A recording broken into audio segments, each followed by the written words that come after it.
Yeah, good Sunday evening. It's close to 7 p.m. here and where I live. Been a beautiful but extremely hot day today. Uh, but I did spend about a half a day outside, making sure the yard is well kept. Trimmed this bush right here. Filled my truck full of scraps out of the yard that have been there for years and years and years before I even moved here. Cleaned up, mowed, trimmed. That tall grass you see out there, that little patch right in front of the tree, that's where the brush was. Old growth, death, rebirth. Beautiful tree now. Keep it well trimmed, well fertilized, well watered. It was 38 degrees Celsius here today. That's 100 degrees in the United States. Don't mind it. Mowed most of the yard. It's just not that big of an emergency, you know what I mean? Even though I was completely soaked down, squirrel. Little squirrel. I'll tell you that story one time. Me and my ex-wife were first married, and I was outside cleaning up the yard at the time. Little squirrel on the tree limb by the kitchen sink. There was a window right there. She's screaming like like she had lost her mind. You can see where I quit cutting. Nice yard, beautiful. Lots of upkeep though, especially this year, El Nino. We've had crazy amounts of rain. Last time this happened was around 2005. It rained almost every day until August. And when it quit, let me tell you, there wasn't a day under 30 degrees, 38 degrees Fahrenheit for the next 3 months. All the way through Halloween.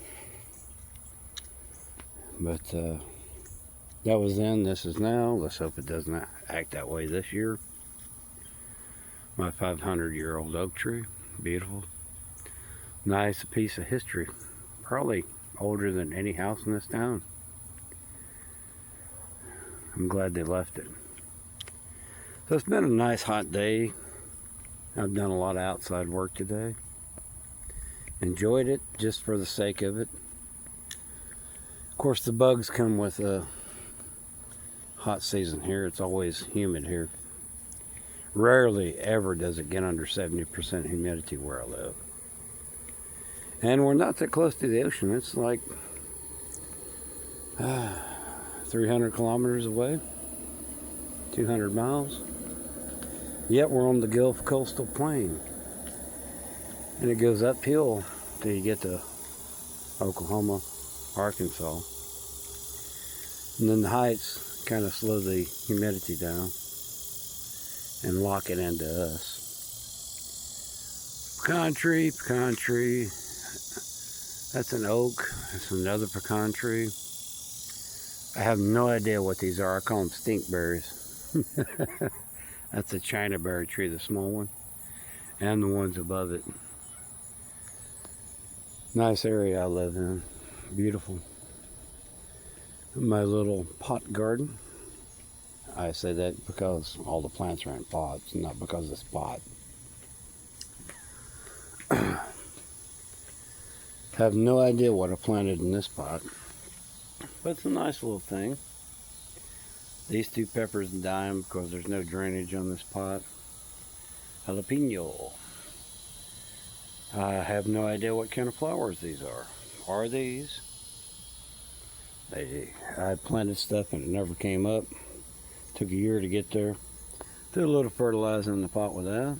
Try to get it healthy again. Peppermint. Right there. Nice. Beautiful. I've had that one over 5 years. That chive plant, that thing that looks like grass, that's chives. I've had that more than 5 years. Take care of it, clean it up. Jalapeno on a stick. It has several peppers. Can't see them all. There's one. There's another. And there's another.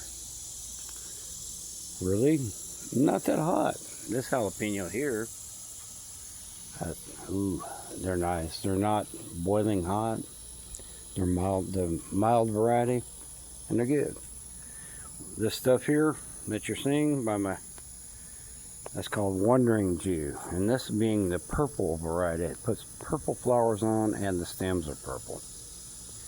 It'll really take off if you leave it to its own devices. Of course, my garlic went ahead and flowered out and put it on its seeds. Next year we'll have more garlic plants right here in that corner of the house. Haven't dug up any of the garlic. It's been there for, oh my God, decades probably. Comes up volunteer every year. Grape myrtle, pink variety. Look, those are actual puffy little flowers on that thing. They sure are pretty. But yeah, thought we'd just do a little tour. I keep forgetting the name of this. I want to call it a 4 o'clock, but I know it's not. See if I got any blooms on it. This has been here probably since I was a kid. Comes back every spring, blooms. Hell, it looks like it's completed its bloom. Now it's putting on seeds. Look at them. Little berries. They'll drop down and repopulate this coming year. More of the purple Wandering Jew. It's an old shed here. Needs a little work. I don't think I'll be doing it. Now I trim up my wisteria vine. It gets to growing crazy if you don't. I do have a few blooms left, not many. Isn't that beautiful? And it only blooms on new growth. So there you go. By trimming it, I'm encouraging new growth. That's the light yellow to reddish leaves here. As you can see, that's where the blooms come from. Beautiful. Later tonight, I'll probably get on the old hawk right here. Do a little ride around. Maybe 30 minutes, 45 minutes, maybe an hour. I don't know, but right now I gotta have my, I bought some oil for these cheap lanterns I bought. And the oil has mosquito repellent in it. If I want to sit out here on the back porch, I'll light them up, let them do their job. I'm gonna set y'all down in the camera holder.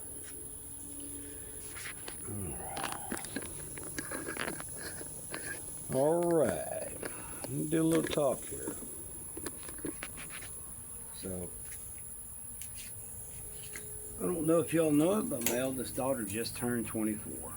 The age I was when I got out of the military. Skeeters done tore my ankles up, if you wonder what I'm doing. Oh, I guess we'll call them her in-laws.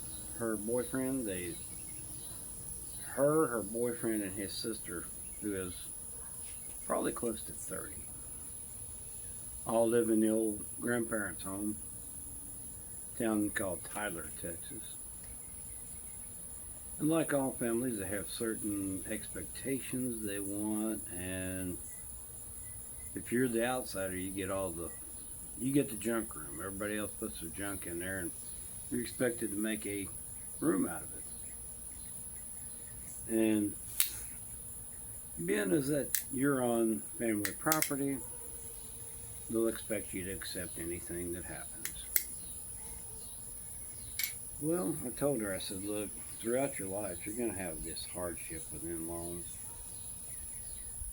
They have certain unrealistic expectations, and you're called difficult, or a bitch, or an asshole, if you don't comply with all they want. So these things will happen. The best thing that can happen to you is that you live far enough away that their expectations are long distance. You don't have to be mean or anything, just say no. No, I will not meet your expectations. I will meet me and my husband's expectations only. If that happens to please you along the way, well, that's great. As long as me and him are pleased, then we'll live a good and happy and prosperous life. Just a little clue to all you married people. Something I very well doubt that I'll ever do again. Tried it twice. They both had their midlife crisis and needed to go catch their warm and fuzzy feelings from everybody in town. Yeah, good for you. Just don't come back to my house or ask me questions, because I don't have your answers for you. You know what's right, you know what's wrong, you choose to do wrong. It's all on you, not on me.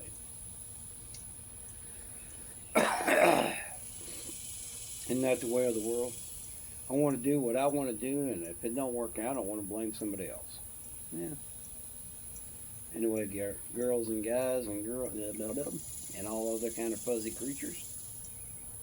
Hey, I want you to go live your life to the best of your ability, with great morality, great respect for others, and I'm going to go live mine. I'm going to ride my bike. I'm going to take care of this yard. I'm going to keep all my bills paid up. Try to get all my debts paid off. Try not to get too fat, even though I love to cook and I love some good food. I don't owe you an apology for anything I've ever done. So don't expect one to come your way. I'm going to sit here and, now that it's cooled off to 85 degrees Fahrenheit, which is like 35, feels pretty good out here. Comparatively speaking, the humidity's dropped a bit. It does that latest afternoon, and as soon as the sun drops, the temperature will drop until about midnight, and then it'll hold steady the rest of the night. Of course, my little anti-bug lanterns here, because they have to burn the oil off and let out smoke, it's only working partially. I'm sorry about that. But, yeah, this coming Wednesday, I'm going to get up early in the morning, go wash clothing. I didn't do it today as my usual practice. I decided the yard needed more care than the laundry did. Went in and looked at all my clothing and seeing how many suits of work clothes I have for until that time, and I've got more than enough. I'm going to scratch myself hard enough. These bug bites on my ankles that I'm bleeding. Terrible. It'll be alright though. As long as I don't bleed to death on a mosquito bite, I'll be okay. But yeah, I took breaks. I went in the house. I cooled off. I played my guitar. Enjoyed that also. I've got several guitars. And the one I played mostly today is a 1973 Ventura. One that my two kids, my two eldest, my stepson and my eldest daughter, they got mad at each other and put a knife through the damn thing, and I had to come back and use some wood glue and some bamboo strips and repair what they tore up. Crazy. I'd rather destroy it than let you share it with me, right? Isn't that the way of the world too? But yeah, I was playing it and have a few things I like, and thought about some songs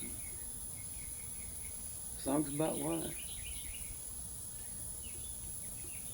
I would like to see it, or in the words of John Denver,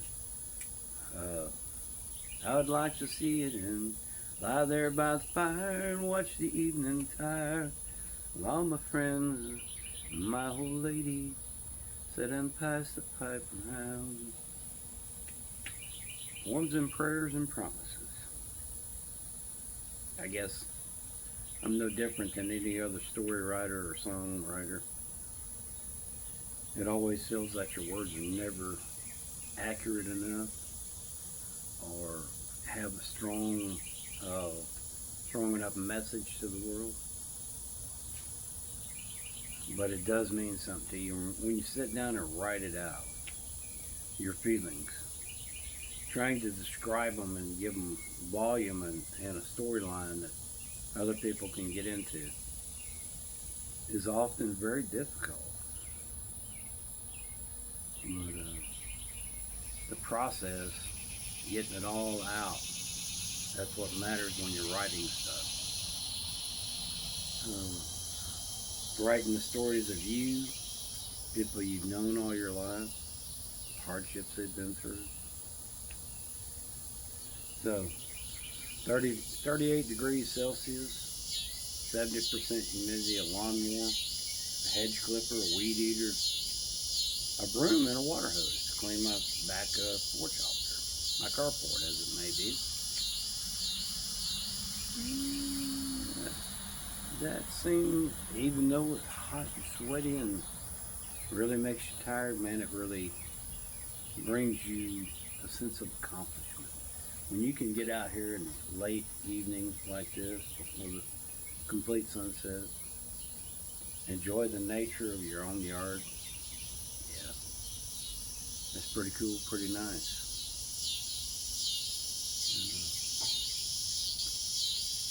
That's what I've done today.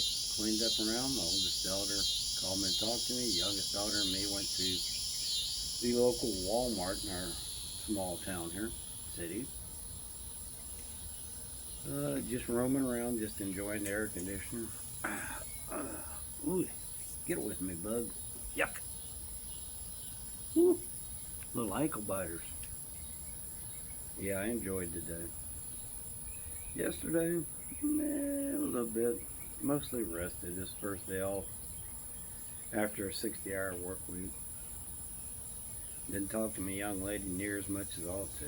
I call her young. She's 20 years younger than me, but she's a fully grown woman, mature adult, 3 teenagers of her own, living life, trying to get her master's degree, and working a job and take care of the house all at the same time. I think she's pretty accomplished.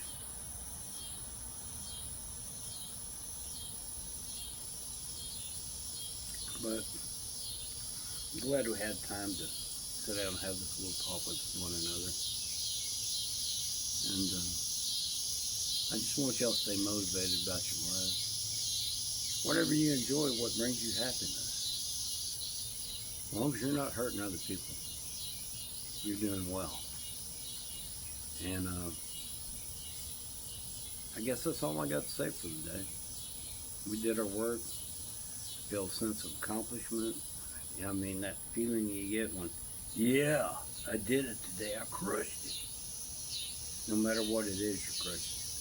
Be it a beer can, be it a paper cup in your hand, whatever it be, or an accomplishment that you wanted to accomplish that very day, and you did it. Good. Even got to take a little nap this evening. About an hour and a half, 2 hours. After I ate, finished cleaning everything up. Now, y'all go, be good, do those things you set your mind to, and we'll talk to y'all next time. How's that? See ya. Bye.